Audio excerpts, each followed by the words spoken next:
and you? I was trying to answer. Are you fine? Yes, no, I'm fine. Okay. I'm fine. You? Just let me know. Do you want one of these pillows? Is it from yesterday? I'm getting ready for the garden service. Do I need to be here or can I go on with my stuff? Not really. I'm just doing a routine visit and giving the feedback of the meeting. Yeah. I'm right here. Okay, not a problem. I don't have. Do I need to take notes or anything? No, not I really. can bring you a diary and a pen just in case. Not really. It's just that since I, keeping with my promise, that I informed you what is in the plans. Yes. And what finally happened, and then I wanted to come and give you the report. Okay. Back, Okay. Because I've got a card today.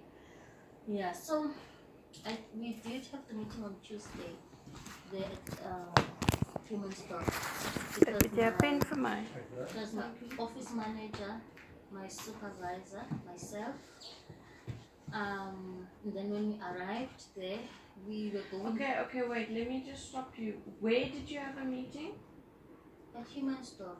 Oh, you went there? Yes. Oh. But I did tell you. No, I wasn't aware of the fact that you were going there. I remember you said the supervisors want to have a meeting, but I wasn't clear on where it was going to be. Yeah, you see, that's one of the reasons I felt like, let me just come so that we can have like a talk. Okay?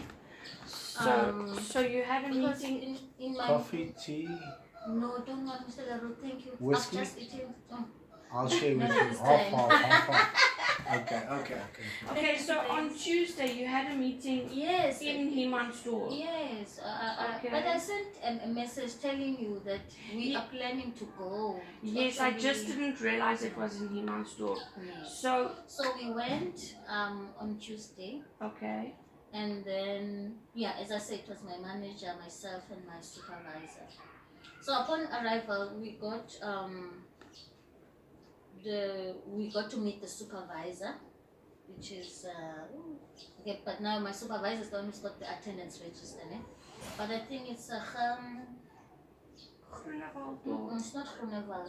It's not this African surnames that's common. But I did write it in my diary. Okay, but you I met the supervisor of Heman's and store. Miss Wenzel Reiters. The social worker. Okay, because that's what I wanted to Yeah. also check with you.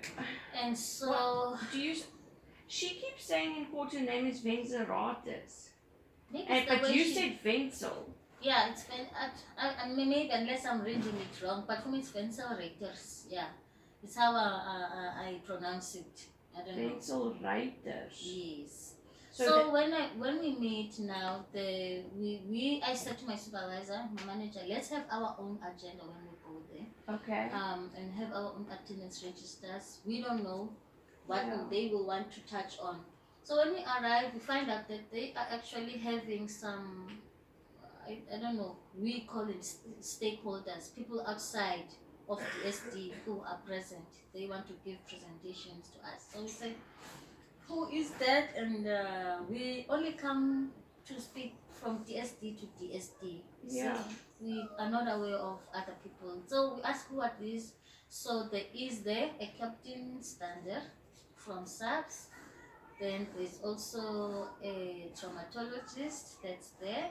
Who's that? I don't know, it's a traumatologist. I don't know the name, but it's a traumatologist. That is there. There's also a psychologist, I think, I'm not sure, child psychologist, but anyways. Was one of them Sonia Teitger? I don't know, we didn't even get a chance to sit down because my supervisor just said, we're not even going to sit in this boardroom. We are not going to engage with no one except DSD officials. Oh, right? okay. So we stood on there, and then she ended up bending, to our request, and she was nice. Their the supervisor, supervisor. yeah, and she was super nice. She said, okay, I understand. Okay, I said fine. Then we went to another boardroom, and we made it perfectly clear to them that we are here to talk social workers to social workers. You Yeah. know, about this case, because there are a lot of things over these months that we have been wanting to be on the same page, because clearly there are a lot of discrepancies. So we're going to kindly ask that we don't meet with anyone else. You can go and release those individuals. Then, you know, she was, oh, okay, it's just that they wanted so much to meet with you and whatnot. So it did materialize. She had to get up and go and tell them, you know, to leave. I'm going to stay. Okay. So I don't know how it went. I don't think it went positively. Maybe they didn't like how we came and you know, our response to them. Can I interrupt you there and just check if I'm understanding something correctly? Mm. Did you guys pre-arrange the meeting? You Yes, didn't we arrive pre-arranged. because last time you were planning that thing where you were going to go unannounced. It wasn't Yes, like that. It yes. was a pre-arranged It's meeting. pre-arranged, this one. It's pre-arranged. So yes. then they must have, in So- anticipation for the meeting, asked these other. Yes, I just want to yes. ask you also, is that normal? Does that normally happen? That's why Because wasn't it kind of like an ambush or something? it wasn't. Fortunately, that's Yeah. that's another thing, Miss Rachel. You know, I don't want to lie. When I read your message, the latest one, I said, okay, I'm not gonna respond to it. Ne? Maybe it's coming out of, you know, at the end of the day, to remind myself, Miss Rachel is the client, and maybe she's frustrated and all. But there are certain things we can do, there are things I can't help, you see. So when we went there, I actually wanted you to know that you're actually going there to represent your interests, you know, of the child, but essentially our client. We should help the child, essentially, you see. Yes, I understand. So when we went there, fortunately, Miss Bradshaw, we were a tough team. I don't want to lie to you. I'm glad. We were not a, you know. So that's why even my supervisor, she pushed, you know, politely, because there was that psychological game, you know, that, you know, we might bend and, you know, here, give a listen. So we saw it immediately that if we go and listen to these presentations that we didn't even mention, we didn't even request, we didn't see that we need it, you know, because the child, as we say, is not in our jurisdiction.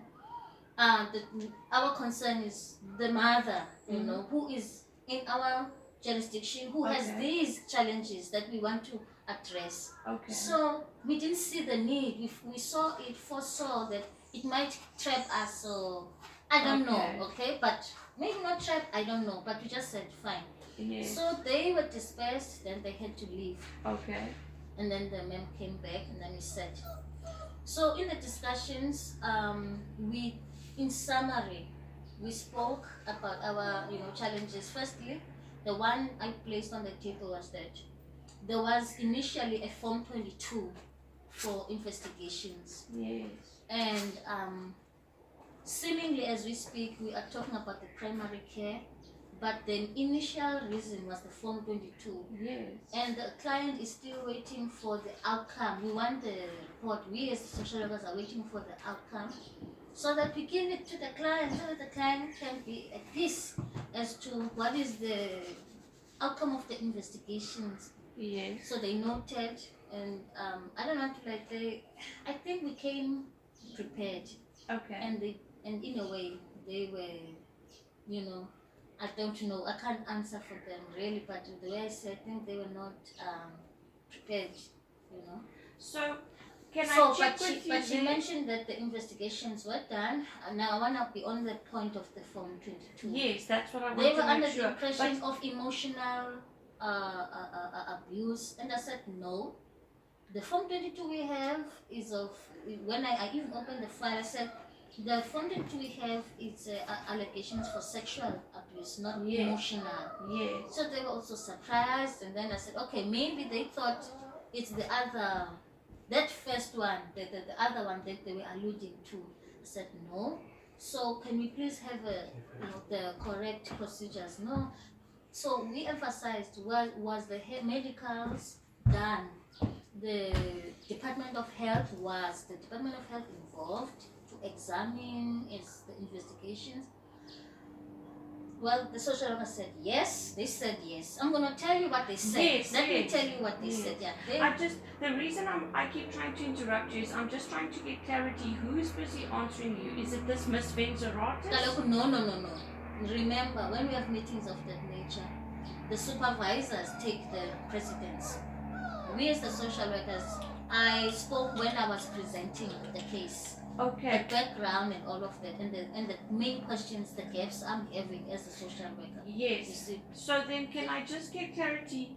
You said the supervisor was there and Miss Yeah, Miss Venzeratis. Reuters, yes. But didn't you say initially the Form 22, before I did the primary care application, didn't you say that investigation was by another social worker? Yes, Because you got a report from a young... That's Okay. why, Miss Bradshaw, I'm saying, let me give you the Okay, feedback. I'm just trying to I'm see coming with the who the sequence. feedback is coming from. Was she present also? Yes, she was present. That's what I'm saying. Oh, that so both social workers were the there? social worker, no. Oh, no, that's Miss- what I'm trying to understand. Miss Sorry. Bradshaw, wait. Sorry. I'm gonna give you, because these Okay. are the questions I had.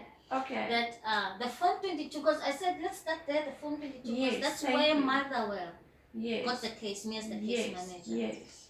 And I told them, I said, we received, the case was given by district, and we got a report back, a report that was written. And Yes. seeing it was written by a social worker, that is Yes. Miss Fire. And Yes. Miss Fire is not there. Ne? Then they said, no, Miss Fire is an acting service office manager. She wasn't there. She had to go for the audits and what, otherwise she was away. Then we said, yes, even if she's not here, we just want to find out what's happening there, which social worker, a follow-up report. But I don't want to lie, Ms. Bradshaw, it ended up being that, okay, can we please have an outcome of the report? Because that's what the client is been suffering and crying for, for all this time, Because if you as human stock will tell us, medical was involved, SAPS was involved to give us a clearance of the J88 that we're supposed to have when you do a Form 22 investigation, and you've got a doctor to clear everything, then give us, don't say it with the mouth, sure.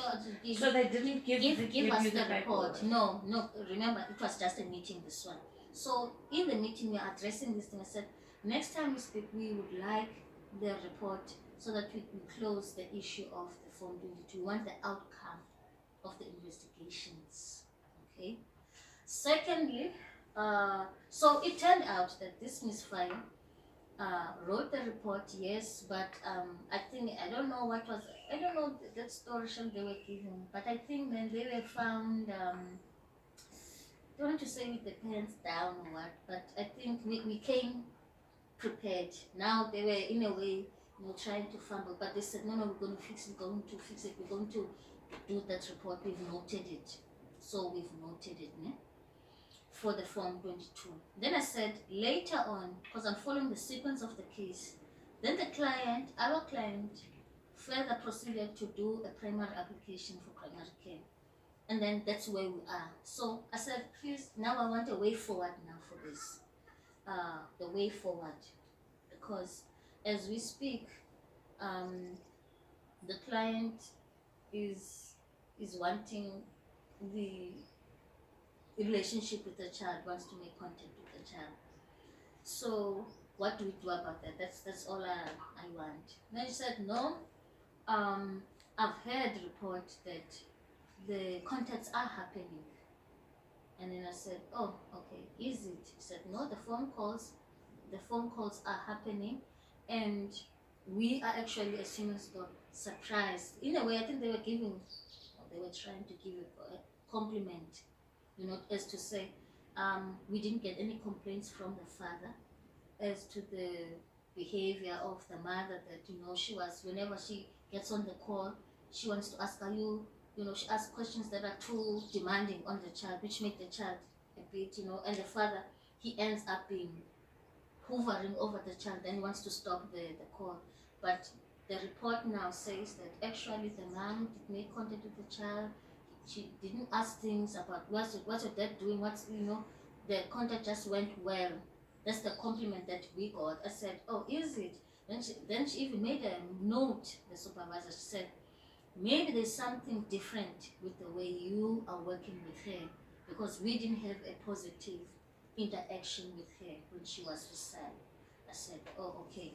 And I said, all right, I will note it. I'll tell my client about that. What do they mean? Do they So, mean in court? Because no. I've never seen them any other place. No, I don't know. no. They say they got a feedback from Mr. Bradshaw. I'm imagining it's Mr. Bradshaw.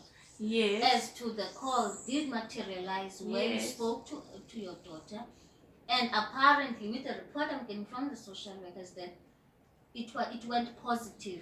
It wasn't as the previous times, where you try to talk with the child, and then, because that's the report you're getting, that you were wanting to find out what are you safe, what is your dad doing, and so much that the that's father. not true. It's an accusation. That's what I'm trying to say. Yeah, that's what I'm trying to understand. Okay. So I'm saying that the point is that now they're saying it's a good thing, Okay. which is opening up a door to say, let us then proceed if she can keep it that way. I said, oh, I wasn't even aware that the phone calls even had started. But I did send you guys an email. And my network has been done for almost 2 weeks. I have, because I specifically sent an email to all the DSD officials involved to report, because one of the things I reported... That the call you've started to make yes, because... it's a video call, Ms. Bradshaw. Yes, that's why I want to give you my side of the story. Because firstly, I was trying to understand their accusation, because I've never called my daughter in the way that they're explaining. But Ms. Bradshaw, look, let me be honest with you. With you. They didn't hide it from us, that there was a bit of your previous interactions. They were not really specific. They're just giving an overall assessment.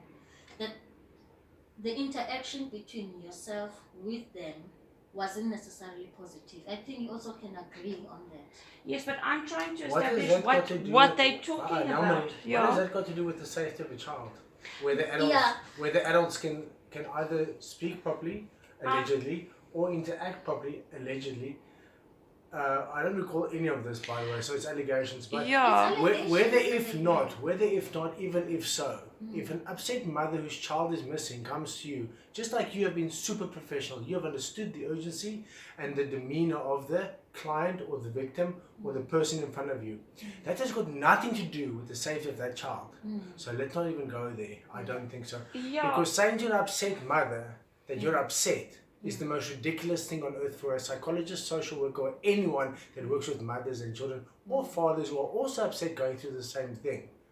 That is ridiculous. Yeah, I think what he's trying to say is, like, if I'm nice to people while my child is in distress and I don't know where she is or what she's had, like I've been suspecting that she's being injected, sedated, because of evidence, abused that night. So now I must be nice to someone. What I'm just trying to say is it would be the opposite. If I am calm and nice to you, then it wouldn't make sense, because then it would be like I'm lying. But I understand it because she has not been doing it. Yeah, I just want to push back on her so she can push back, knowing that I will push back. If anyone says that to her, I will push back. Yeah, he's just saying my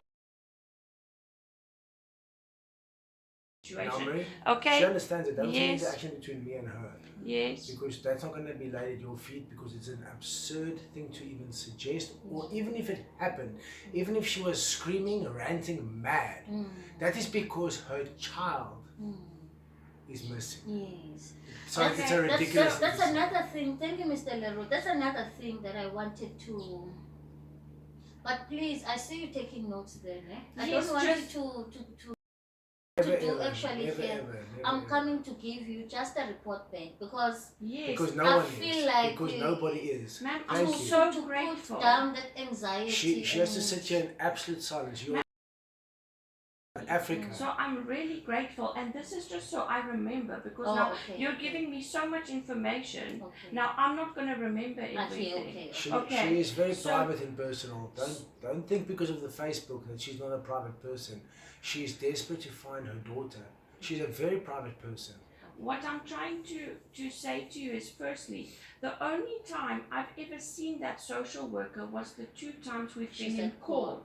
Yes, That's what I'm yes. saying. We've had no other interactions. No one has wanted to give me her contact details, help me set up a meeting, help me set up the visits with my daughter. Yes. So I'm saying whatever she's referring to is either a lie, she's referring to It's contact outside of it court. it wasn't her was saying that, it was her supervisor was saying that. Okay. But anyways, even so, as I'm saying, it was generalistic. It was there just as if, you know, they'll say, how was your interaction with the client? That is Yes. their view. Yes, I understand. Even so, it was like that.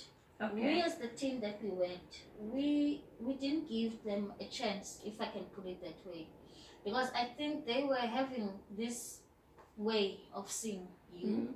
and we came with a neutral professional view of the Okay. client. Yeah.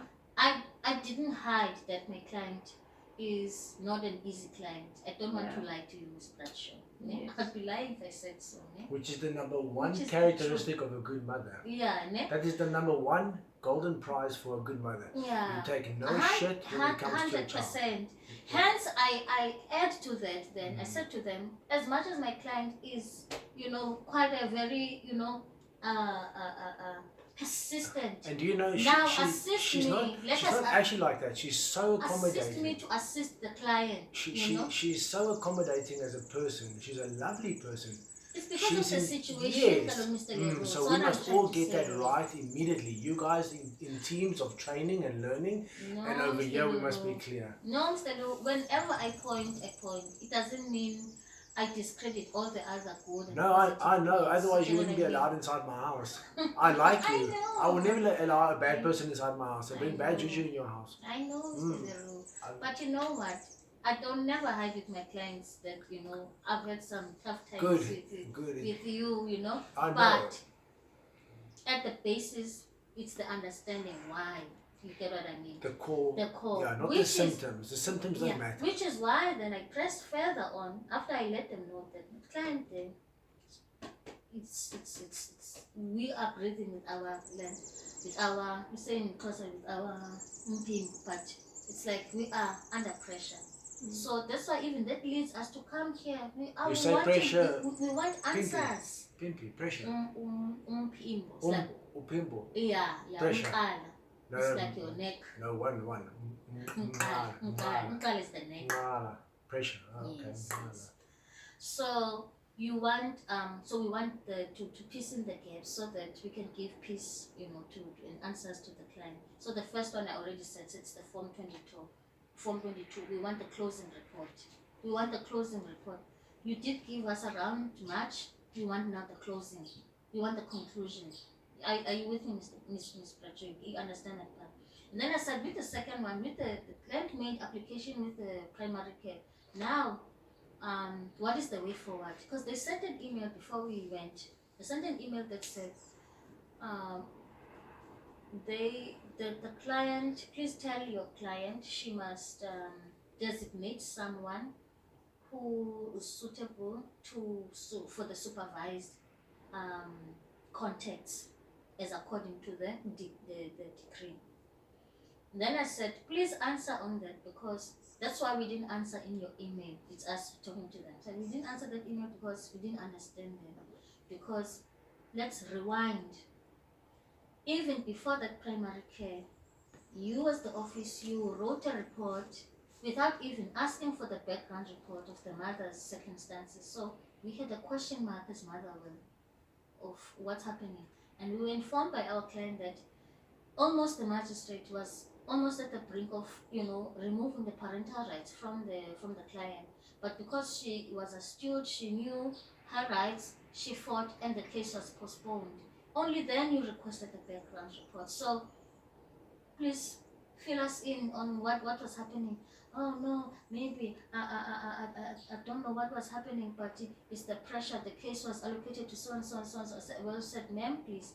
Then now, we did give you the background report. When is it postponed to? She gave me the date. I said it's postponed to the 27th of July. I said, oh, okay.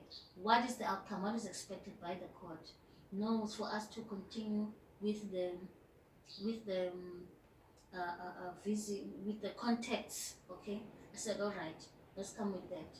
That's when she actually, the supervisor came in and said, oh, actually, we saw that they're actually happening now, and they are more positive than they used to. I don't know. They've got this expectation that things are gonna go horrible, once you involve the mother, or even the visit, the child's gonna be kidnapped. And so we even spoke about these terms. Said, even these terms of kidnap, and they're a bit too drastic, they are, I didn't want to say exaggerated, but we feel that they're a bit overdone. It's a false narrative. We are coming here with just the reality that as a social workers, it's always in the best interest of a child to have a relationship with the mother. Even if the mother is even documented, I'm in an asylum, or I'm sick, or I'm a drunkard, I'm still the mother of the child. I need to have some kind of contact. So they understood this, because now we were talking social worker language. I said, all right. So she said, okay. I said on the table, look, if you are telling me that my clients are already doing the telephone contacts and the video calls, I want to humbly ask that it continues that way. I won't be able to have the capacity to be monitoring and supervising physically. I can't drive the car every day, every hour you're supposed to phone your daughter. It's not physically possible. But what I can do is I can monitor. You see how it goes. If there are challenges from Ms. Bradshaw, she will let me know. If there are challenges with Mr. Bradshaw, he will let you know. And then we will work it out. I will listen, give a listen, what is happening, what's the challenge, try to solve it. But the contacts can continue. Okay? So I wanted to confirm that from you. So the contacts are continuing. Yes. So far, no challenges at the moment No, in terms of there are network. challenges. You're trying to call. No, but there the phone is. is off. So that's what I want to, because What that's are they? what I'm failing to understand is I thought you were updated in this regard at least until about a week or two ago, because I did send emails.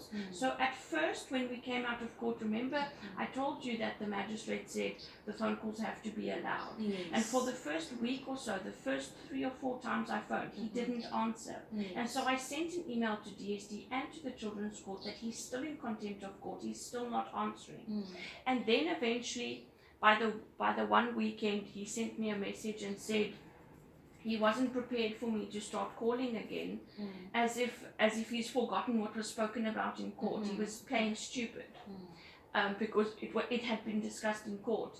And then he said from Tuesday, I will check if Ariel wants to speak to you, and we'll be ready to answer. And so then I started calling, and the first time we spoke, it was very good. It was a bit awkward because we haven't spoken in a year, and there's a lot of pressure because her father is recording her. So that's what I want to tell you. When I'm with her on the video call, I can see him sitting or standing at the back of her with his cell phone, and he's recording her, which I find there's for me a difference between the court order says it must be supervised phone calls, right? So I understand if he just wants to give a listen, right? But I feel it's highly inappropriate for him to stand there with a cell phone recording her, because as a child now, obviously you're anxious. It's now like a performance, and there's so much anxiety about what she can and cannot say, and he often interrupts her. When I'm speaking to her, he'll say, no, you can't say that. He's extremely controlling. It's like a predator, Miss Mafuze, and that's what we've been trying to explain to everyone. It is absolutely controlling, predatory behavior that he's watching her, filming her, telling her what she can and cannot say. The one time, the first thing I wanted to say is in the email I sent to DSD, which I'm struggling to understand why you didn't get it, is I reported that the first 2 times I phoned her, we spoke for an hour. One coffee at you, one make coffee for me. No, I'm sure, Mr. Leroux, I had It's not a big question. You want coffee or tea? Would you like coffee or tea? I'm gonna have Which coffee. tea do you have? We've got normal tea if you Rooibos and want, 5 rooibos. and we've got Rooibos, rooibos. Rooibos always number 1. Yes. With some yes. honey, No, some no. sugar. Plain. I like Plain. it, yeah. I like no You sugar, should- no. Perfect. Good for the eyes as well. Yeah. It's very good for the thank eyes. you. Okay, so one of the things I mentioned in the email that I sent to DSD was that the first 2 times we spoke for an hour because the court order says between 4 and 5 in the afternoons, right? And then I was taking on DSD, and this was my reason also for taking them on in court, because they say they didn't have a good experience with me. That's because she was lying and saying, remember I told you, she said in court, my daughter was traumatized and didn't want to see me, and she recommended that we have no contact until she receives adequate therapy. And then Mr. Bradshaw told the magistrate that he can't afford therapy. So if she had made that court order, he would have just kept coming to court saying, no, he can't afford the therapy. And that social worker would have kept saying, but she first needs adequate therapy before she can have contact with her mother. Then I would have just never seen my child again. So obviously they didn't have a good interaction with me because I was pushing back because I know they're And lying. you had to. No, I- it's not sure. yeah. I know. I Okay, get and that so part. okay, and Get so it. what I want to explain now is the proof of them lying. Because when my daughter and I finally got a chance to speak, firstly when I phoned that first day, the call dropped for some reason. I tried to call, and I think it was the Which signal. days? Which days? It's Tuesdays, Tuesday. Thursdays, Mhm. and Saturdays And Saturdays. between 4 and 5. All of the days between Yeah, 4 and 5. Okay. And so when I first called on the Tuesday, he, for some reason, sometimes because now remember we're trying to do a video call on WhatsApp, so you need the internet. Yes. And sometimes if it's windy here by the sea or very And cloudy, yeah, it even drops. rains, Yeah. So what happened is I called and the call just dropped. And then he sent me a voice message saying that I don't know what you're trying to do. Ariel did answer, she does want to speak to you. So firstly, there's the proof that she wants to speak to me. When the other social worker said no, she doesn't want to speak to me, she doesn't want to see me, she's traumatized, she's scared of me. And then when we finally spoke, we spoke for an hour, man. And then the next time again for a whole hour. And then so one of the things I tried to explain to DSD in my email that I placed on record was the fact that that social worker that came to court lied. Because now it's proven that she committed perjury in that court report, saying that my daughter's traumatized and doesn't want to see or speak to me. Because my daughter and I spoke, and she said she missed me, and I told her about the pregnancy and that she's getting a baby brother. And very, she was a bit like emotional, and like it was a strange way for her to ask, because she almost expected like she was not going to be able to see or be here or meet her brother. The way she asked me, she was like, will you at least phone me when he's born?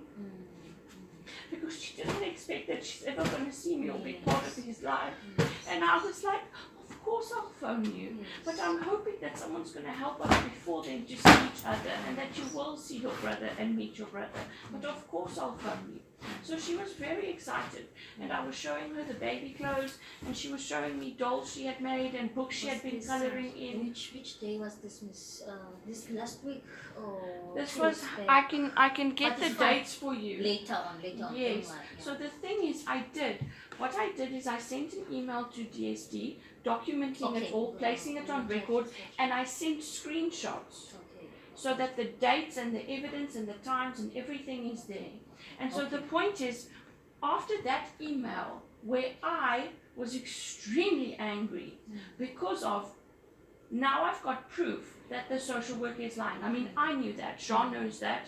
I did also submit an affidavit from my before that, because the point is, all of us that know, like I raised Ariel, okay, I breastfed her for 3.5 years. She slept with me because she was scared at night. I told you all of this. She's my baby girl. Now this lady comes in and says she doesn't want to see me. Like, I know she's lying. So now I've got the proof, because we spoke 2 times for an hour, right? Would you like some added? Ek het nog 'n paar slukkies tee oor. You can just bring it for me. Thank you.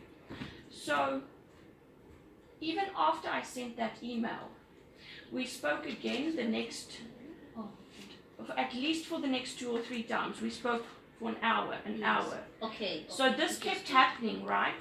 Yes. But then, because I had reported it and placed it on record and sent it to quite a few people, that there's now proof that the social worker lied. My daughter does want to see me, which proves she committed perjury, and my daughter was going to be permanently without her mother for no reason, when I've been telling everyone Mr. Bradshaw is lying.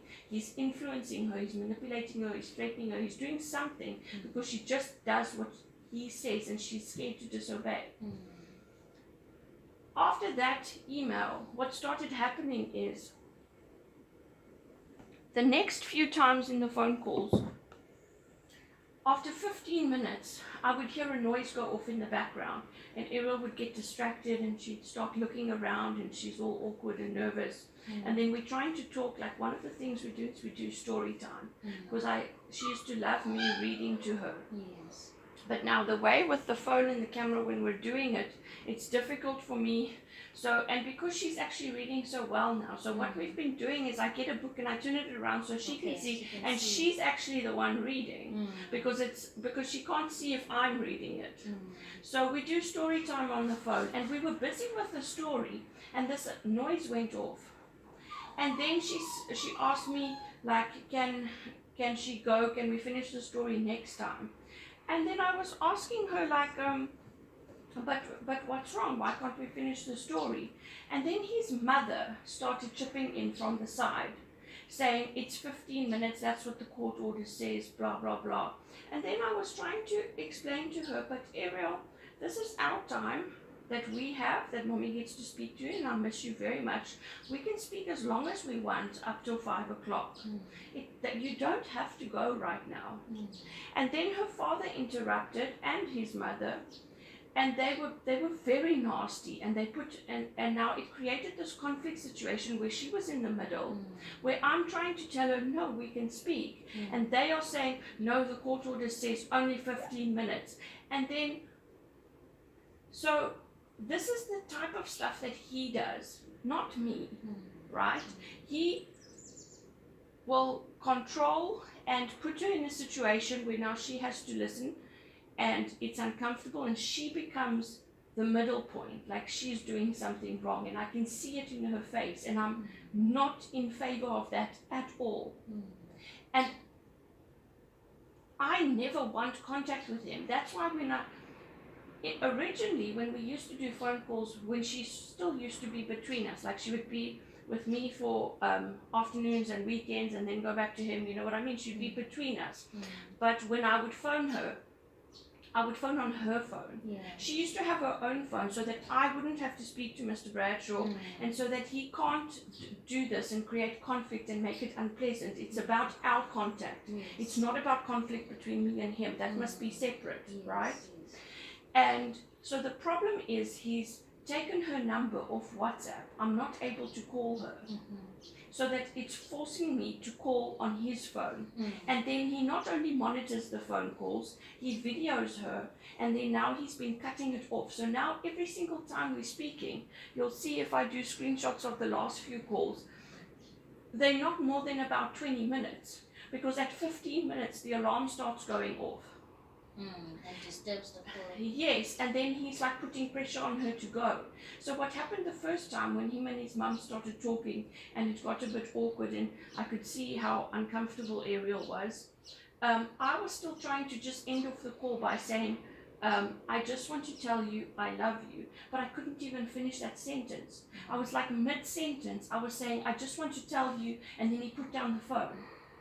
He just pressed it down. I couldn't even finish saying I love you. And the thing is, I can show you, I can go get the court order. The court order says not less than 15 minutes. So for this exact reason, that we've got enough time to speak and catch up and have a proper conversation, that's why that 15 minutes is in there.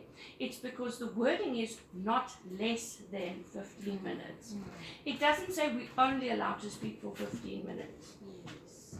So Thank you so much. Cool. So So between 4 and 5, we technically have that whole hour if we want to speak that long. If she doesn't want to by choice, that's different, but it's not by choice. Yeah. Because now that alarm's been going off every time, and we can't even finish our stories. He cuts me off mid-sentence and just puts down the phone. And then, so that is one of the issues I did want to report to you. And the other thing that has happened more than once is Jean often tries to say hello to her, okay? So we're talking and he just goes hello, or he says something about the puppies, or he cracks a joke or whatever. Yes. And Mr. Bradshaw has been then threatening, and again, like remember, this is now a video call so we can hear him, and he's speaking now to me because he's standing there listening, watching like a little creep. So she's got no privacy. And then he says if he keeps speaking, he's going to put down her phone. And so then again, this places Ariel in a awkward, difficult position because she's in the middle. We're busy with our contact and she feels like she's done something wrong. Or she feels the pressure and the anxiety. Like what I'm trying to say is if you've got things like that, message me afterwards. Send an email through your attorney. You don't do it in front of the child. And this has been my thing throughout the 4 years. This is like so small. If you take into account the fact that her vagina was read in the doctor's office and there were crystals in her urine. Like the stuff I'm explaining now is just little bits on top to prove the controlling and extremely concerning behavior. But so what I just want I just want to get to one more thing, because firstly there is no court order that says he's not allowed to speak to her. That doesn't exist. Like he can't say. In fact, the one that they tried to get against me was rescinded by one of her previous attorneys because it was baseless. Yes, I was going to get to that. She said I reserve my right to sue him for slandering me in public, but I don't have time for that. Yeah, no, I want to make that point. So, firstly, there is no court order that says they're not allowed to have contact or that he can't say hello, and he cannot threaten to end the phone call and contact between me and Ariel, to which we have a right, just because he's saying hello or cracking jokes. Do you understand what I'm saying? That's against the court order of our contact, to threaten to put down the phone and cut it short just because he's saying hello. When there's... I want to just cut in for a second, just to give you a second to breathe before the train runs away. So she gets it, she sees the red flags. All of this, and most importantly, this thing of supervised contact is ridiculous, and we need to find a way through it, because there's absolutely no reason why this woman needs supervision to see her daughter. The biggest problem is getting her daughter back to her, but these extended circumstances which has been forced on her needs to be addressed, and I think gets that, and the interactions which are again slowly going south. Because this is what he does. He creates a car crash and then says she did it, which I think you understand. So that's what she's trying to highlight. It's going the same direction as before, even though there's a lot of refreshedness because we spoke to her. But it doesn't end the core situation. The symptomatic treatment of small matters, which are again slowly escalating downwards, is what she's raising. But the main concern is her daughter, and I raised it with her. For her to be told that someone needs to be there for her to see her daughter with not one proven reason at all is the most insane thing I've heard in my life. And they've been saying it for 4 years. They're not going to say it to her no more. Yeah. No, Mr. Leroux, thank you for that. Actually, Mr. Leroux pointed out, my sentiments. But now I want to come to this point, which is one of the reasons why I wanted us to come and meet with you, Mr. Bradshaw. When I met those my colleagues,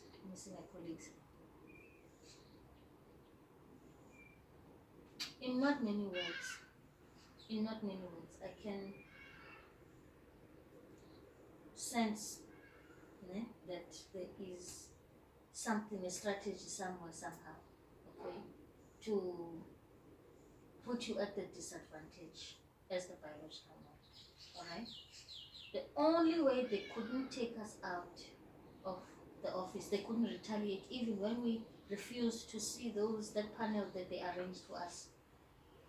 When we retaliated to meet with that captain, and retaliated to meet with that traumatologist, we could already sense that had a reason, and maybe it was to present to us, convince us as to the dangers of this client of ours. That's one of the reasons why my supervisor and I said we're not going to even sit in the boardroom with them. We just want a meeting with DSD to DSD. Okay? If the traumatologist wants to present that Ariel is going to die if she sees her mom, she's going to, it's okay. They must present it to them, to the social worker. That is what, The only reason that they couldn't is that we have managed over the months to maintain professionalism and keep to facts and to regulate our behavior. Now as it should always be. That is a safety for you and for us. 100%. They've lost that perspective. Which is what boggles my mind, that the extent. It's when I left that office. That's when I saw my jurisdictions seemingly don't work with the same atmosphere. But anyway, it's not for me to judge. You should in a healthy manner. You should highlight it in a healthy manner. Otherwise, it never goes away. Yeah. But that's not for now. Sorry. Yeah, but now what I want us to, when I sat down and I thought, okay, I have to have a strategy and speak with Ms. Bradshaw. And I know Mr. Leroux is always, and he should. Crutches on Bradshaw, Mr. Leroux is there to defend, which is supposed to do that as the man of the family. But look, without fighting, without anything, we have to take everything baby steps here.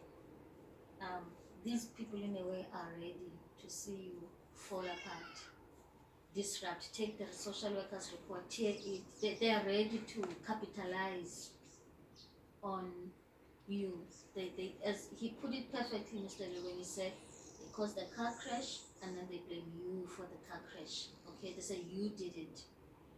Now this is important. That's why the panel we said, and a decision did come about, that we should have expose both of our clients. You, Ms. Bradshaw, my client, and Mr. Bradshaw, their client, to some psychological sessions, right? Underground, I motivated my side because they had to present. They presented Mr. Bradshaw's side. The social worker presented how it's affecting him, how he is, and all of that, which is, it's not of deep interest, of course, for me.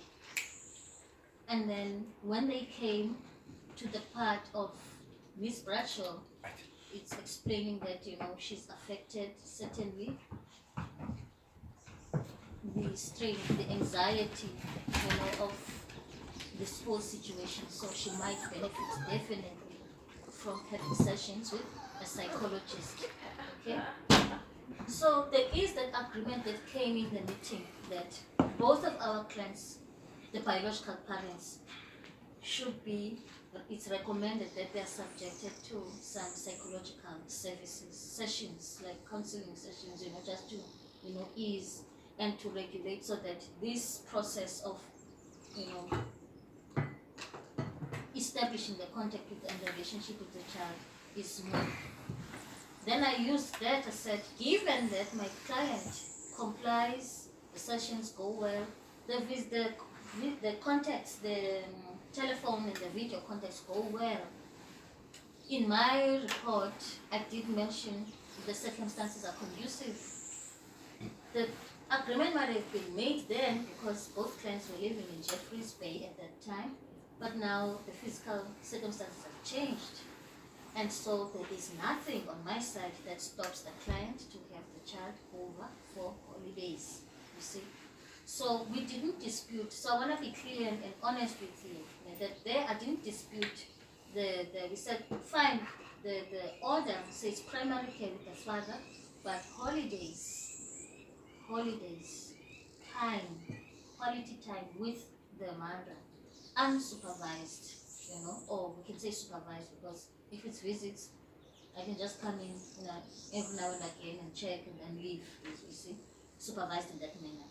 So this is the agreement. That's what I want to leave you with. That was the gist of the agreement that you agreed with. Then we're going to help the clients to continue with the telephone, video call contacts, and then monitor that, and then while the second one is the psychological sessions continue, okay, with the evaluation at the end that holiday visitations might start to physical visits, or even if maybe you say you're going there, but look, who has the budget to keep traveling there? But if you every weekend you're going to Jeffreys Bay, I don't know, but if you do go there, then still a visit can still materialize physically to meet your daughter.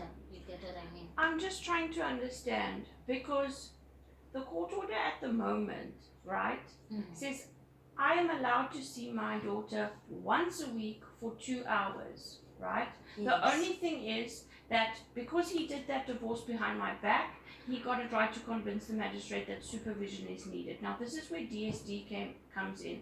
Back in January, when I consulted an attorney, and I explained to her that the case has been given to DSD by the Children's Court, she said to me, but now because there are social workers involved, because DSD is on the case, they can supervise the visits, right? Yes. So just listen. What I'm trying to say is, since then to now, if whoever the social worker is, or any other social worker at DSD Himansdorp, just said, okay, I'm available on a Friday afternoon at 3 for 2 hours.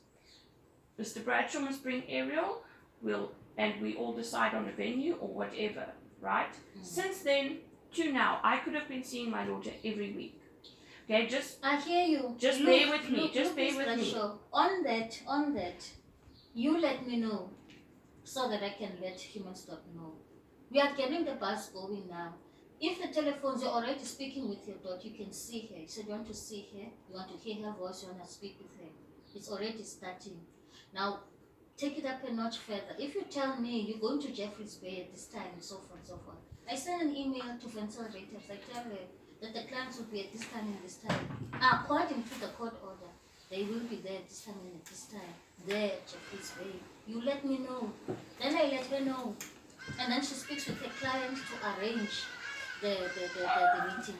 Yes, but this is what I've been saying, is that I have been asking for assistance to set up my contact, my regular contact, weekly contact, for the last few months, and no one wants to give me the details of that social worker. But besides that, what I'm trying to explain to you is, now it sounds to me, unless I'm wrong, you can tell me, but the way I'm listening to it, it sounds to me like you guys are now saying that we must first go for psychological assessment before I can have contact with my daughter. For her to come for holidays. Okay, because what I'm saying, that quarter does not say I need psychological help to see my daughter. It says there's weekly visits. Miss Bradshaw. Okay, that's what I just want to check. I hear you.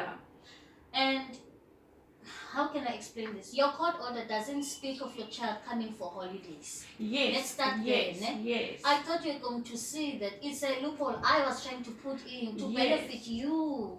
Okay, I understand. So that you can get your child this side for holidays. Yes, I'm just It's not on the court order.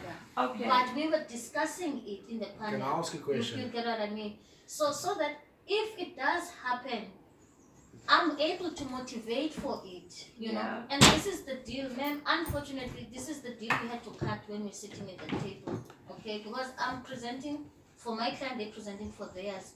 As a result, they wanted that it's only you who goes. I said, no, it doesn't work like that. No. If Miss Bradshaw goes for the psychological, not assessment for the sessions, your client also has to go for sessions. Yes, that's how it works. So the deal was broke. We were reaching deadlock when we're sitting there. Of course, no one will tell you everything, but this is the most important things that are important to you as the client. So that's why we even pushed further that it's not only that, it's the client who keeps on, for the client, but also that in future, we can have the child to come to her mom and visit and stay and have time with her and dismiss those claims of that, I'm afraid of the kidnap, the child's going to be kidnapped, because that is the basis that they are basing their arguments on. Hence, I'm saying the language to you that these people are, in a way, strategic somehow for you. They are waiting to prove you really going to be drastic. If, for example, we were to take your daughter to come here and indeed, on that very same day, you're not going to answer Mr. Bradshaw's calls, you're going to take your child, you're going to run away, get in the car in Kumbi and move to another province, Those are the ideas that are spoken. You get what I mean? And I'm trying to disprove them and say that is not what we are dealing with. Any mother who hasn't seen their child will ban the whole country to see their child.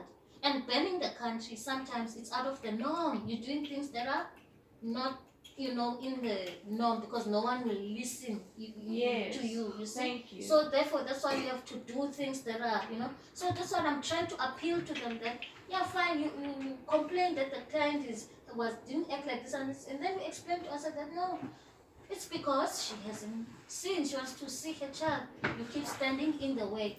Hence, I even raised that. Remember, she says her rights are almost taken away in front of her, but yet your office didn't even ask for a background report from us, for you to hear what is she actually like.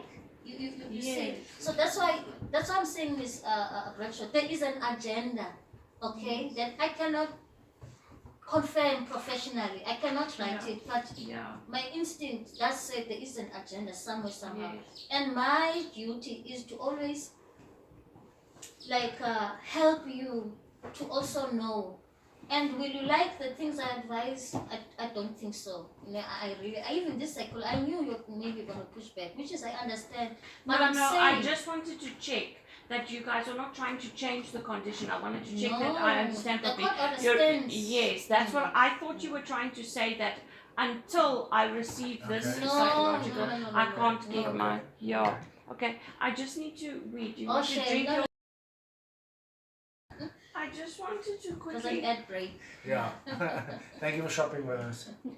I just wanted to quickly come back to something about the phone calls.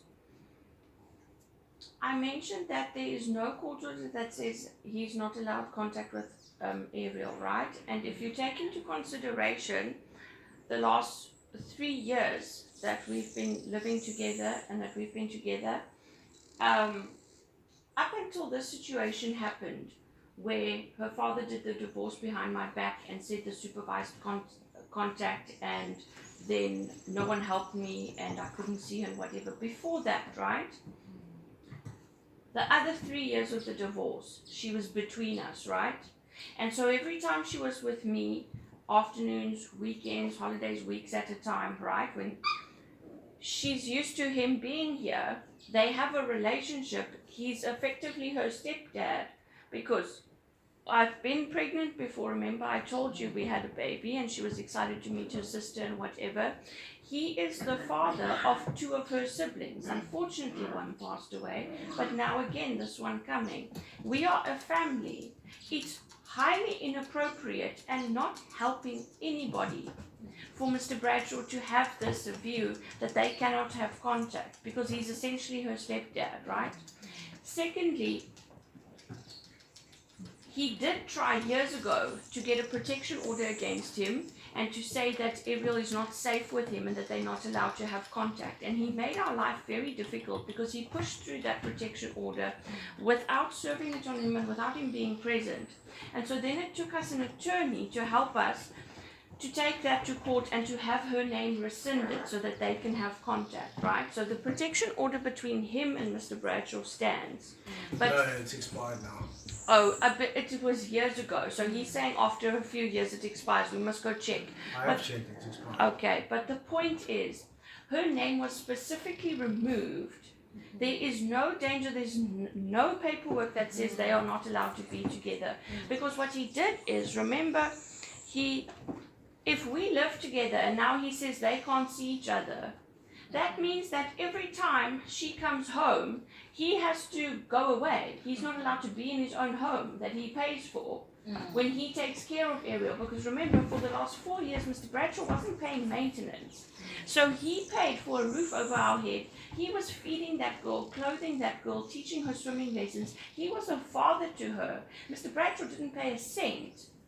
And then for him to say, no, he's going to put down the phone, like I'm saying, it's not helping the situation, and there's no validity. It was ventilated in court properly at the protection order and through the family advocate. Even in the Humansdorp court where they hate us, they said no. Yeah, that's what I'm saying. During the divorce, remember, the family advocate was involved, and they even said there's no basis for this, right? And on top of that, what I'm getting to is, my dad has also been trying to call my daughter. Again, it has to be through Jade, because for some reason he's made it so we can't call on her phone. So now what's been happening is, Ariel's father, Jade, is very ugly to my father, right?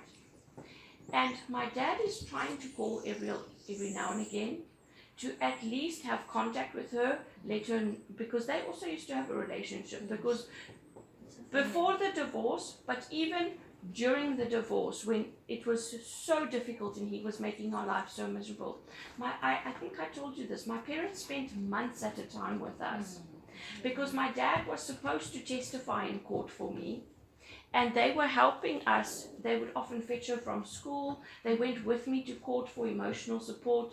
They really spent months at a time with us. And so my daughter is used to a relationship with her grandfather, with her opa.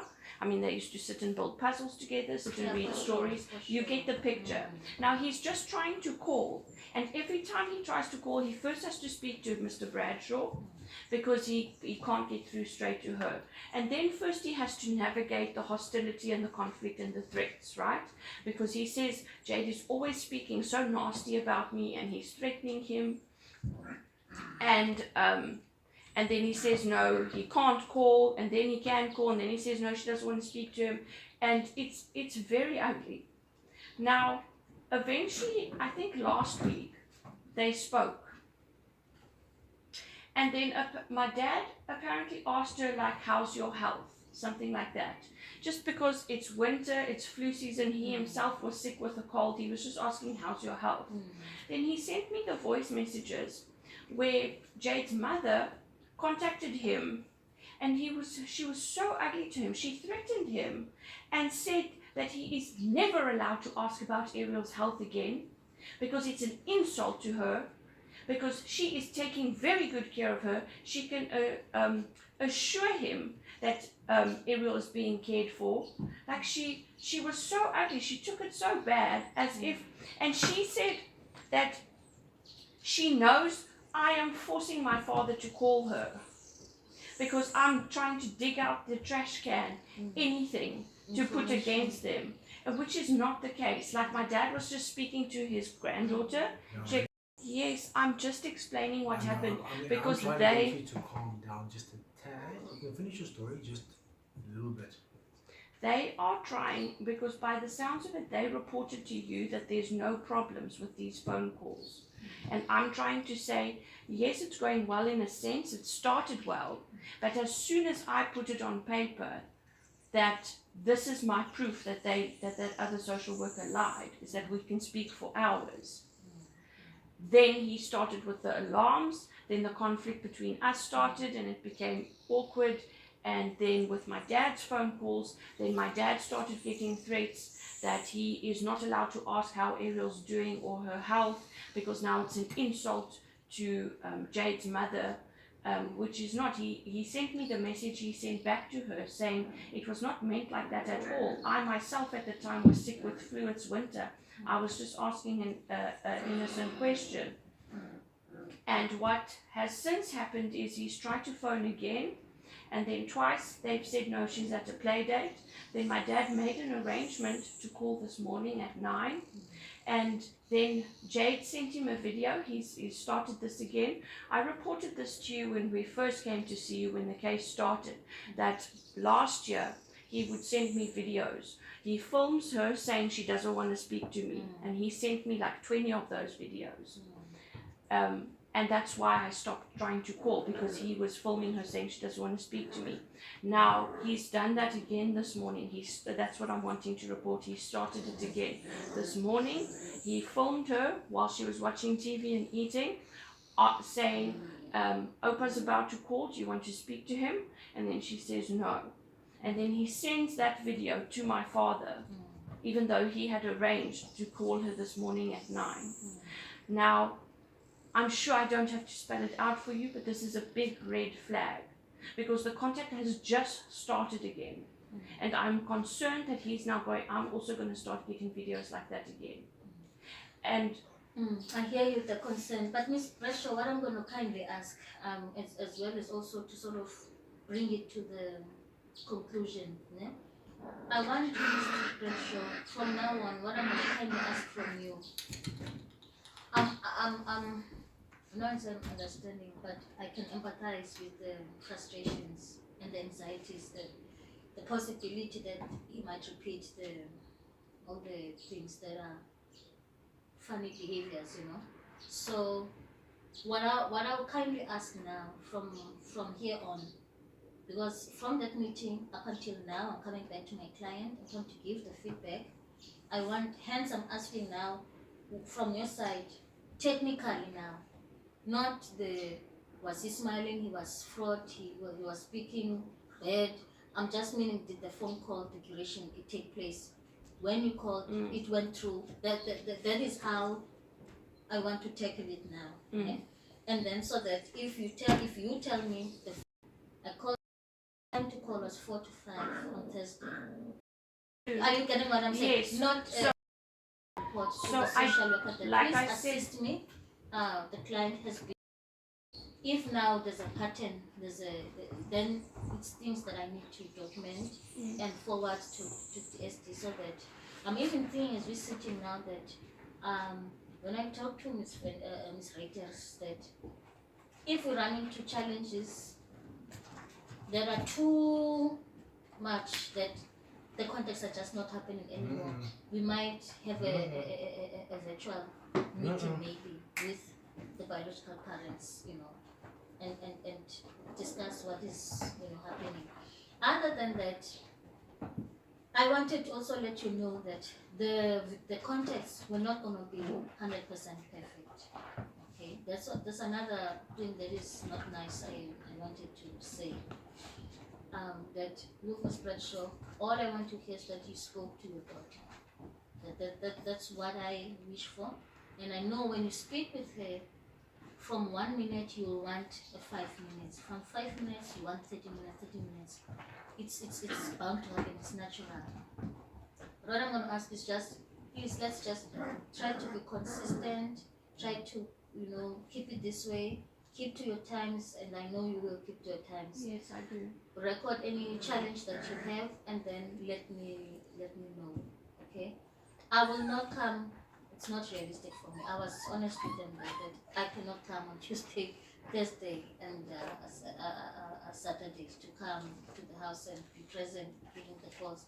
It's not possible physically, but I can monitor. It's also ridiculous. Hearing from it's ridiculous.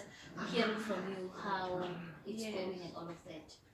Seemingly, then they are, they even propose, surprisingly, they even proposed, came from them that, actually it seems that if things work out, when they are both, in the good space, then we can have a family conference.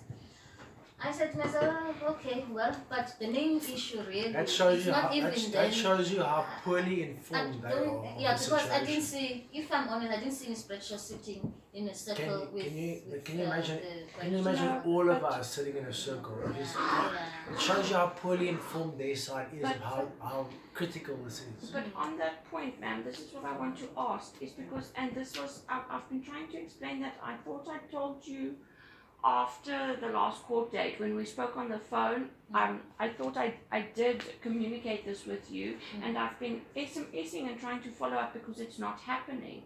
What Miss Wenzel Reiters said in court at the last court date, the magistrate was not happy with the fact that Errol and I are not seeing each other physically, that the contact that is supposed to be in place is not in place, right?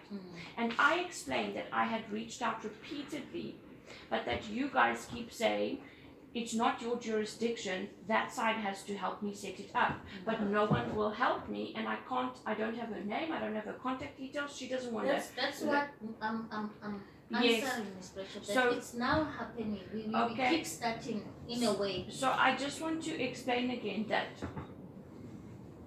she then said in court, the social worker, she gave the magistrate her word because the magistrate was trying to say who's going to make this happen, who's going to help, what is the solution here. She took responsibility and she said to the magistrate, my way forward with the case is I want to sit down with Miss Bradshaw and myself and Mr. Bradshaw. She did, and she didn't. She hasn't reached out for that. She- You remember I said we'll wait for them. She gave her word that she's going to sit the four of us, and then she will also, at the same time, the other commitment was that the visits be set up with myself and Ariel. And that is what I've been waiting for. And my only point of contact is you. So I understand that you get frustrated, but I'm also frustrated because you're the only one that I can SMS and that's answering me. And until someone gives me her contact details or explains to us how do we bridge this communication gap, That's what I'm because saying, Miss Bradshaw. I can't give you her details. That's what I'm trying to okay, answer. but now who? How are we going to set it up? Because she gave the magistrate her word, and I was under the impression that for the last 3 weeks, once a week, I'll be seeing my daughter. That's the thing, Miss Bradshaw. I'm trying to explain to you that what the social worker said there at court might not be the same thing she says here in that meeting.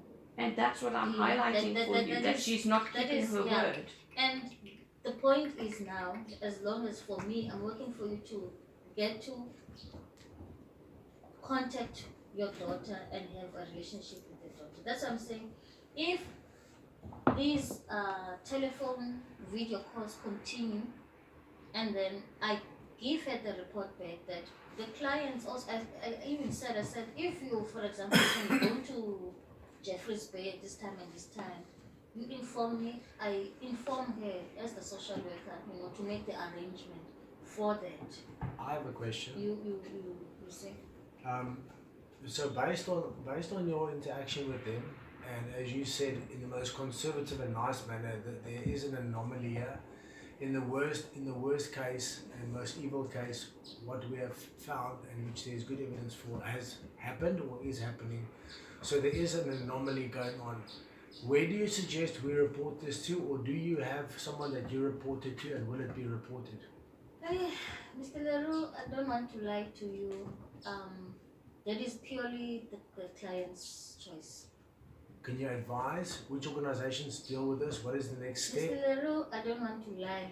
I don't want to comment on that one. So where does a mom go now if mom didn't treat you well? The first point of reporting is my supervisor. I don't have Which contact is- details. No, you find the details at the service office. How? I don't I understand. can, for example, I'm a social worker that can give you her details, but another social worker will say, you will have to go to the service office and say, can I have the supervisor of Mrs. Nasipi Mafuze? No, that's too slow, Miss Mafuze. Miss see. Mafuze, we have now to... I'm saying I can give you money. For example, I was Adam Chuchana. But I'm saying typically... Criminally is what I'm saying. What we are saying is that this social worker submitted a report to court where she lied and she was about to separate a mother and daughter and block our contact without following proper procedures. Firstly, lying in a report concerning a child is not only perjury, there's a whole bunch of rights that's being infringed on. And then on top of the crime of perjury, on top of everything, I don't want to lie. That's why I know you hear us. We are saying this is working with guys for months. You work with this every day. I understand. And this is the only time where you're gonna get that response that is, and for reasons that I understand your mandate is the communication and well-being. Whose mandate is it now that multiple people and the mom and the grandmother and the swim coach and other people have identified a problem? Ariel is not getting help, even though she's getting communication. Who does a citizen go to now? And do you have a function like that? Can you please initiate such a report?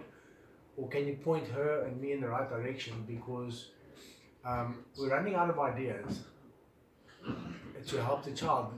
This is a serious problem in the country. How can there be no answer? Look, I'm gonna give you, and I know it sounds cryptic.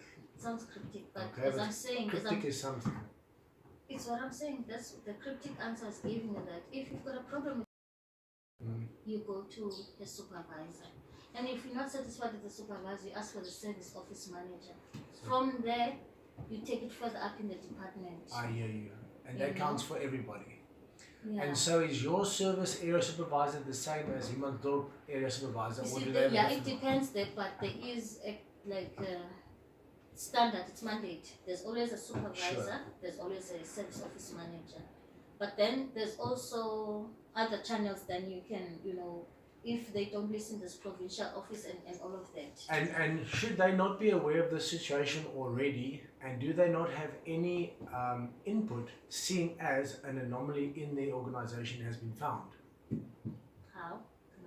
As management and as supervisors or owners of this company, let's call it the DSD, an anomaly at best, and a child undergoing trauma and violence at worst has been identified. Who gets now sent or told? Have you told those people, or do we tell them? The child, not our needs, the child's needs. It's usually the client who lays a complaint against the social worker. But do you, or the official, whoever. Do you and Ms. Crayling not identify upchain that an anomaly has occurred? That's why at this point, for me, I never enter a discussion in this nature. Okay, why? So let me explain why. So you're giving us your upstream details? That is the process. Let me explain, why. Because from previous experience, mine is to handle a client professionally as I can and assist, provide the service. Where I cannot, I have to be plain and open to the client. And then, if it involves a colleague or someone, or even myself, that okay, for myself, I know. That's why I try to be professional, so that if a case comes up against me, I present black and white. Always the same. Always the same. Yeah, which is, that's why I always stick to it. That's why even a client, no matter how high they can talk, when I can't help them, I tell you honestly, I can't help you, because then if I start maneuvering, making favors and special things... Which is not what we're asking at all. No, I'm saying generally. Sure. Then it traps me. Yeah, so that now I end up also. now... when the case now is open, now I have to present evidence. That evidence now is fraught, because now there are favors.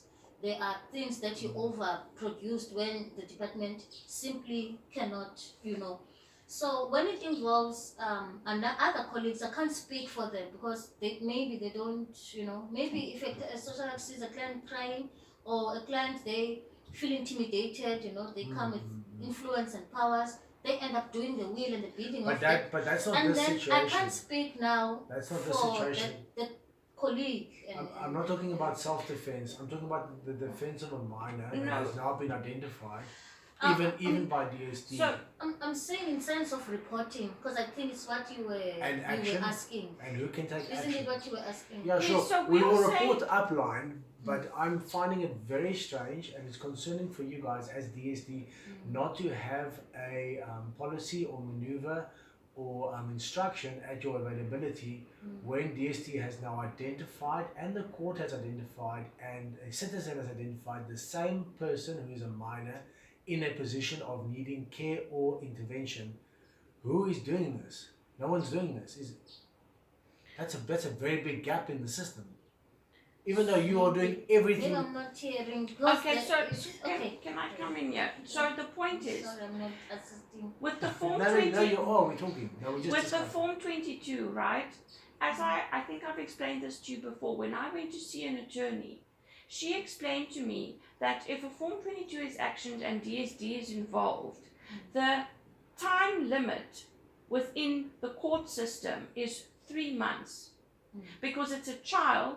And a child's safety is paramount, so there's urgency to it. So I'm saying, and I think what he's saying is from a legal point of view, there has been multiple red flags and procedures that have not been followed, that's been identified, in terms of there's no report back about the child abuse, nothing meaningful. Okay, we're not going to go through the whole list again. Yeah, okay. And the fact that they didn't request the mother's circumstances. We're not going to go through the list again. We're saying, that's what we're talking about. Of which there's problems there. Now there needs to be an internal disciplinary process or way. Yes, no. Listen, we reported up. We'd like those details, please. I'm just asking, and if there isn't, I accept there isn't. And somewhere I will say to your managers, you should have a mechanism which now steps in, not to get the child and bring her here necessarily, though that is an option. Go take the child. Put her in a little church with 3 nuns, make her safe, and then proceed. Because that's how I interpreted the law my whole life. Something is very wrong here. So if you have not actioned that, we will action an upstream report. We have to, we will. And we will continue to communicate with all the different child lines and voice of justices and the other legal, the clinic and the legal aid. They're all sort of helping. Yes. What a disaster that we can sit here, 3 adults and other adults, and know that the little girl is in trouble, at least, conservatively, and at worst, the imagination. Can you imagine poor Miss Bradshaw's brain? And you work with this every day, so you know. How can 3 adults agree that there's a problem? 1 is a professional, 2 is a second professional in more than 2 fields of childcare. The 3rd is also a childcare professional. The 4th is a pastor, a domini, and an ex-retired police pastor. Those are relatively credible sources, and there's no mechanism to have the child be made safe. By this time, 1 year later, half a year later, 4 years later, or even today, now that we've all realized that there is a problem. I don't know, that is ridiculous, and it's not you.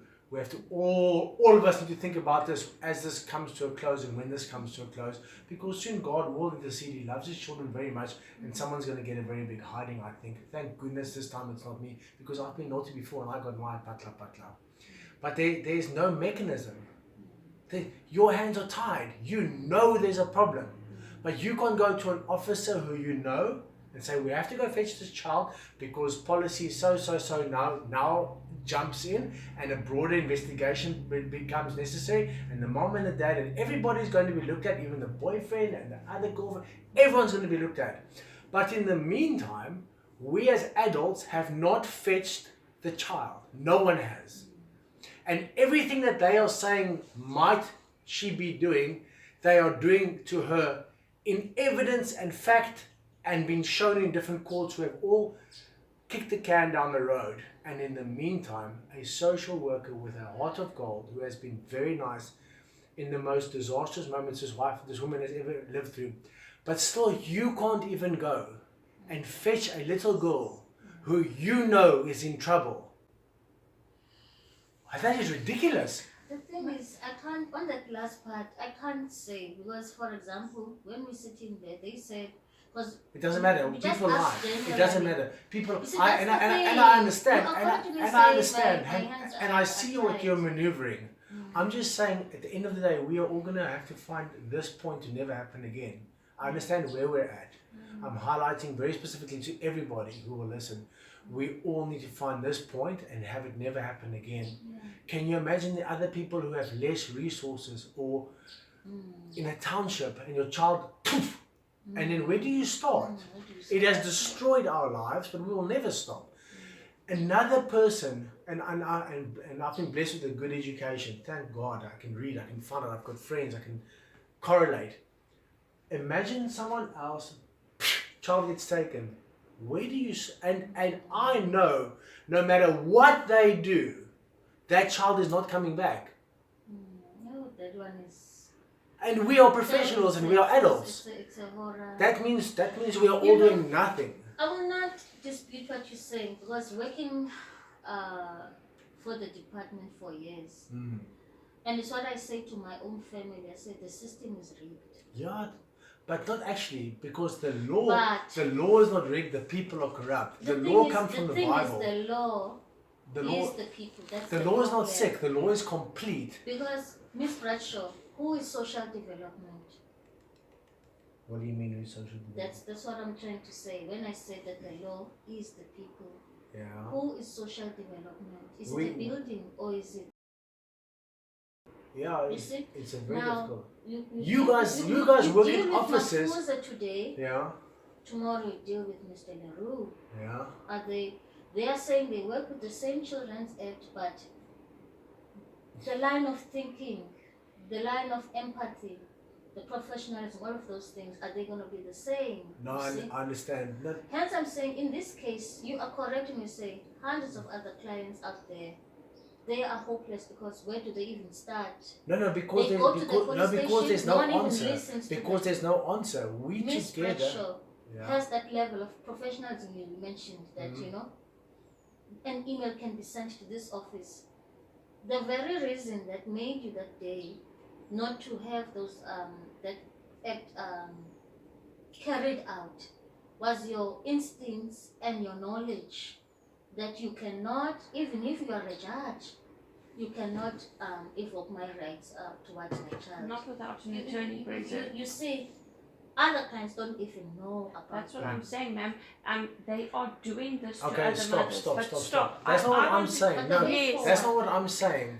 But I'm saying now that we are all on the same page, where is the mechanism that should exist? And that needs to be fixed at some stage. I can't believe that there isn't a special police officer that you have the phone number of, or your department has the phone number of. That is madness. That means we are all in a blind spot. Because we've done everything. But the way forward, Ms. Bradshaw, yes, she is right. I hear her plan. But the way forward, I want you to continue with the context. Because the same way that time I said, make sure you go to the court, because if you don't go up, they're going to capitalize on you not showing up to prove this narrative that is already present, actively so, okay, that she doesn't have self-control, she's just out of control, she's just out. This is the presentation. You're just out of control. We know, but it's not true. Yeah? So that's what I'm saying. Keep to the days as you would, even if you have to set your alarms, of course, because we forget most as people. And where you did forget, just send a message, because it's documentable. Let me know of any challenges, but at the same time, not everything is going to be perfect. You know why? Now this is the social worker me now, dealing with human beings. The nature of the relationship you have with your ex-husband, it's not we can talk and have tea together. It's one of history and pain, you know, not niceness, you get what I mean? He's abusive, so ma'am. Yes, ma'am. You don't have to tiptoe around the language. No, we need to start you calling... have the language for it. Okay, I don't. okay. So okay. I don't want to label it. Okay. It belongs to you. Okay. But the point is, I'm trying to say it's not a positive one. You get that point. So that in itself is going to affect the proceeding of this. You know, sometimes the network is going to be out when there's no problem of such nature. Technicalities, no 15 minutes, the issue you mentioned, but as a social worker, I'm keeping an eye out, make sure the context you have, you see your daughter for yourself, and I'm going to humbly ask you proceed with this so-called positive light that they mentioned, that really there was no, I think they expected drama from your side, but you didn't give this drama. I never do, so, ma'am. That's a lie Mr. Bradshaw keeps repeating that's to what everyone. I'm saying, ma'am, that continue, and coming to say here, continue them in that way, because I heard this from this social worker, seemingly and surprisingly. I heard it from her that, oh, okay, you know, seemingly there was no issues, no problem, they were going on. I said, okay, noted. Then we're going to continue on that light.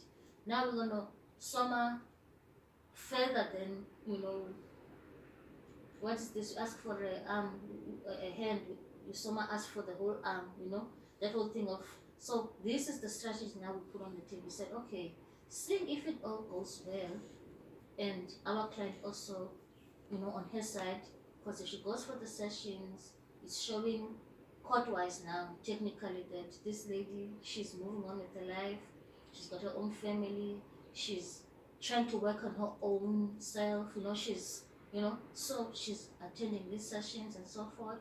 There is stability. There's no way of this out-controlness that, you know, there's no basis.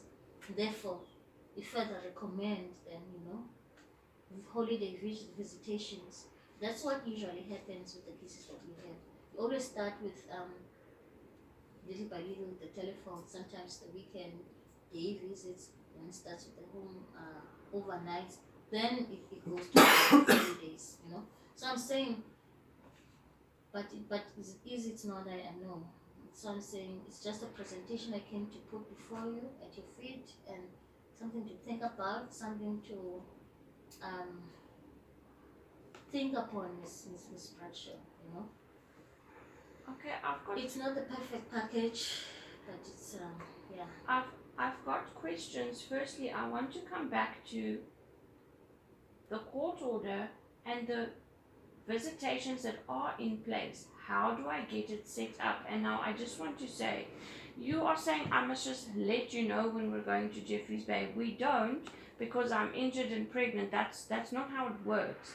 I'm waiting for someone to say, okay, this social worker is available, this is how we're going to set it up. It needs to be planned. It's not going to happen unless someone plans it. And now secondly, I want to say, I'm aware that the court order says that it's supposedly supposed to happen in Jeffreys Bay, the contact. But I want to say from a medical point of view, surely because I am pregnant and injured, some sort of mediation or compromise can be made between all the parties so that the contact can happen either here or just closer to us if it can't happen all the way here.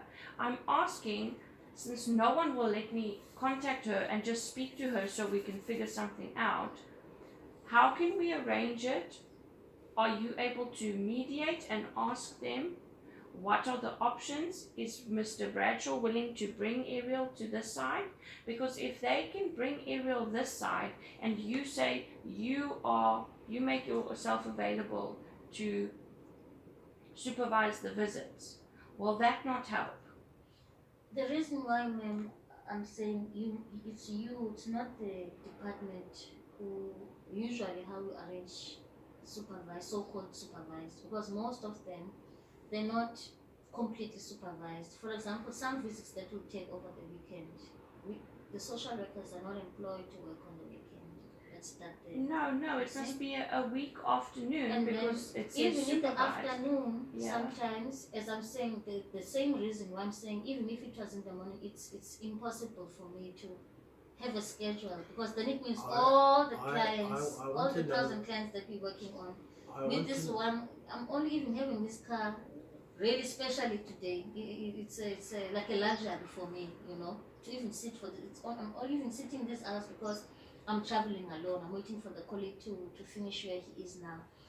My point is the department is not resourced enough for the promises, you know, that they promise the clients.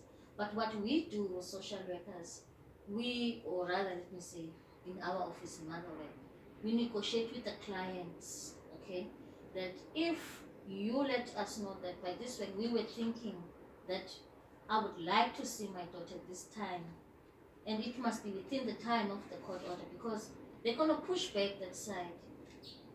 So you can't put just any day, for example. No, it doesn't say a day. When they try to push back, it must be our only means to fight must be through the court order. Say no, the visit is saying it must happen in Jeffreys Bay. That's what the court order say. So they're coming to Jeffreys Bay. They say it must be a designated time. Then you're gonna. It's me telling the social that the clients will be. They say they will be there at this date at the designated time. If maybe to be specified a public area, yes, this is the areas conducive for the child to be there.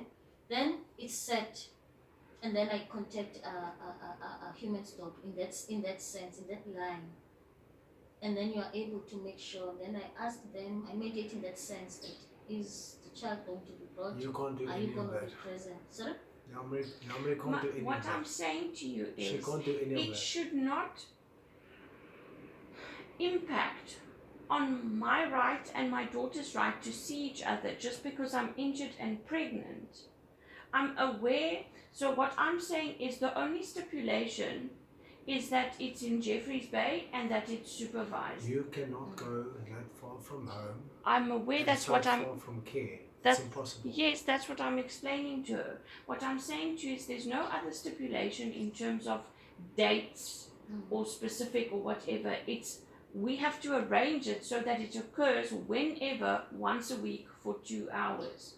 And so what I'm saying is medically, because of the challenges we are facing to go there, that it's not, that's the same reason I asked the Children's Court Magistrate for permission for the virtual, is because it's so far and it's not safe for me to travel so far because my midwife is here, my doctor is here, the hospital is here, and I'm very close. So it's not a good idea. And I'm saying if we can all be accommodating to the safety of a baby, but the right to a mother and daughter to have a relationship, if there can be mediation, if Mr. Bradshaw says, okay, he'll bring her this far or whatever, if he can bring her closer to us, and then you or anyone else from your office, if any social worker on this side will then say, okay, I make myself available to just supervise, you guys can tell us what afternoon, what time suits you.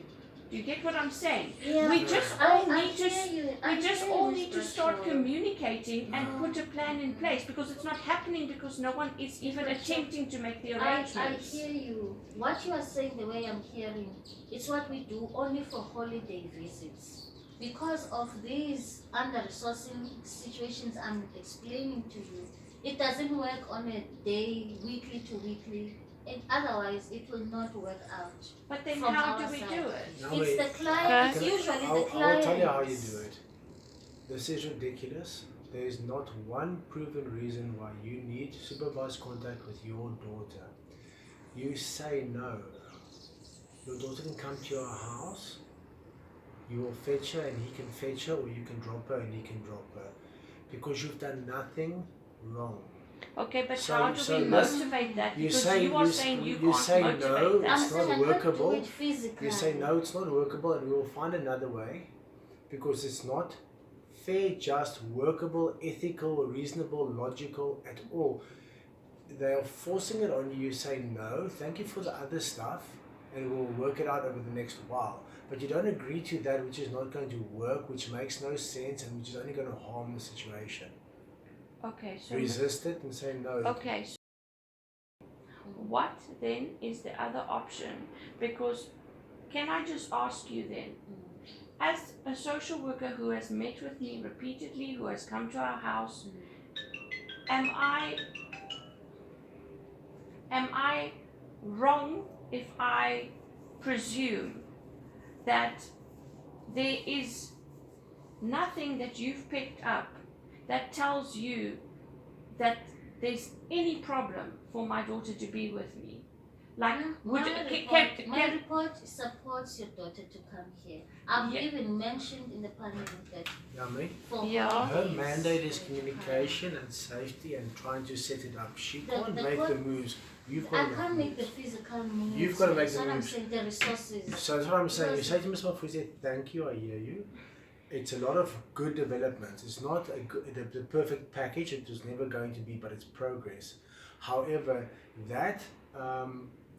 those circumstances for you to see your daughter are ridiculous, unlawful, for many reasons. So you need to say that's not going to work. We need to find a different way. You're trying to find a way to something that's not going to work. No, but that's exactly what I'm saying. I'm saying if I'm sitting in court and trying to advocate for primary care. She has told you that her report does not frown upon you. You have to find a different arrangement. It goes back to my advice, the last and the most important, especially before this coming court date, because this is what I'm going to inform the social worker, because remember, before all of this, the mother didn't even see the child, didn't even talk, didn't even hear the voice, but now there's a breakthrough. Is it really the ideal? No, your child is supposed to be with you 24/7, okay? But this is the report that the change since the mother has been having contact. The challenges have been this ABC, which are these things that I've noted. And now the way forward from that is that for them to continue and then they propose this kind of, because I'm going to ask Ms. Reuters, so what about that meeting? I only heard from the client, but are you still going to initiate it so that we sit and talk about these things? Because when it comes to this, it comes down to resources. I don't want to lie. I've had a client that was staying here in Bloota Bay. It was a parental dispute. We somehow managed, but it was